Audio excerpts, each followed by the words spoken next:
Mushroom কষা। আর কে কে আমার মতো মাশরুমকে ছোটবেলায় ব্যাঙের ছাতা মনে করতে, সেজন্য আমি খেতে চাইতাম না, কিন্তু তোমাদের দাদাভাই একবার নিয়ে এসছে, আমার এত ভালো লেগেছে খেতে, তাই আমি বললাম যে তুমি পরের দিন আবার নিয়ে এসো।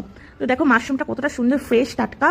তো এবার দেখো জলের মধ্যে ধুয়ে নিচ্ছি। একটা মাশরুম সুন্দর করে সরু সরু করে পিস পিস করে কেটে নেবো। নিয়ে নিলাম, তারপর দুটো আলুর খোসা ছাড়িয়ে নিয়ে পিস পিস করে কেটে নিলাম ছোট ছোট করে। আলুগুলো জল দিয়ে ধুয়ে নিয়েছি। এখন পেঁয়াজ, আদা, রসুন এগুলোর খোসা ছাড়িয়ে নেব। পেঁয়াজটাকে কুচি কুচি করে নেব আর আদা রসুনটাকে গ্রেট করে নেব। তো কড়াইতে তেলটা দিয়ে দিয়েছিলাম, জিরে, তারপর হচ্ছে শুকনো লঙ্কা আর তেজপাতা একটু, তারপরে দিয়ে দেবো হচ্ছে কুচিয়ে রাখা পেঁয়াজ।